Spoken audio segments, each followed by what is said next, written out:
আপনাকে যদি আমি জিজ্ঞেস করি আপনার পরিচয় কি বলবেন? কোন দেশি মানুষ আপনি? হ্যাঁ, বাংলাদেশি। অর্থাৎ আপনি বাংলাদেশি। আপনার জাতীয়তা কি? বাংলাদেশি। অর্থাৎ আপনি বাংলাদেশি বাঙালি, রাইট? বাংলাদেশি বাঙালি। আমাদের বাংলাদেশে কি বাংলাদেশি কিন্তু অন্য কোনো জাতি বা অন্য ভাষার কি মানুষ আছে? কে আছে বলেন? কেন চাকমারা বাংলা কথা বলে না? চাকমারা কি বাংলা বলে? আরে ভাই, ওটা কি ওদের ভাষা? তো ওদের ভাষা কি? ওরা কি বাঙালি জাতি? আর কে আছে? চাকমার পরে কে আছে? বার্মা আছে। আর কে আছে?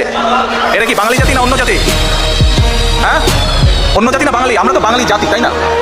কিন্তু ওরা কি অন্য জাতি? ওকে, হ্যাঁ ঠিক আছে, আদিবাসী, তার মানে ওরা অন্য জাতি। এইভাবে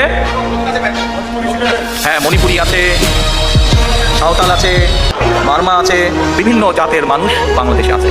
তারা হয়তো এখন বাংলা শিখেছে। আপনি তো ইংরেজ না, আপনি ইংরেজি বলেন না? ইংরেজি বললে ইংরেজ হয়ে গেলেন নাকি? না, ইংরেজি বললেই আপনি ইংরেজ হলেন না। অর্থাৎ আপনি ইংরেজি শিখেছেন, কেউ ইংরেজি শিখেছে, কেউ রুশ ভাষা শিখেছে, কেউ ফ্রেঞ্চ ভাষা শিখেছে, কেউ চাইনিজ ভাষা শিখেছে। ভাষা শিখলেই আপনি সেই জাতীয়তা হয়ে যাচ্ছে না, সেই জাতির মানুষ হচ্ছে না।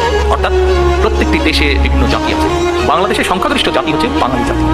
কিন্তু দেশ স্বাধীনের পরে আমরা দেখলাম এই যে আজকে স্বৈরাচারী দল আওয়ামী লীগ নামক এই স্বৈরাচারী দলটা, এরা জাতিকে বিভক্ত করে ফেলে।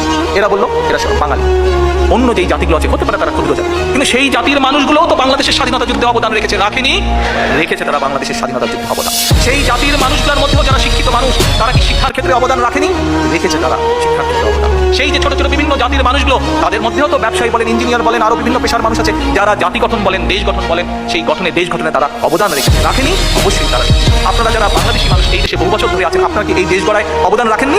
আপনারা রেখেছেন অবদান। ঠিক একইভাবে বাংলাদেশকে গড়ার ক্ষেত্রে, বাংলাদেশের স্বাধীনতার যুদ্ধে শুধু বাঙালিরাই নয়, বাংলাদেশের বাঙালিরাই নয়, বাঙালি কিন্তু কলকাতাতেও আছে। তো আমরা হলাম বাংলাদেশি বাঙালি, বাংলাদেশি বাঙালি আমরা। ঠিক একইভাবে অন্য জাতি যারা আছে, চাকমা বলেন, মারমা বলেন, সাঁওতাল বলেন, অন্য যারা আছে, তারাও স্বাধীনতা যুদ্ধ বলেন, দেশ গঠন বলেন, বিভিন্নভাবে তারা অবদান রেখেছে। কিন্তু আওয়ামী লীগ এদেরকে বাদ দিয়ে এদেরকে অস্বীকার করেছে।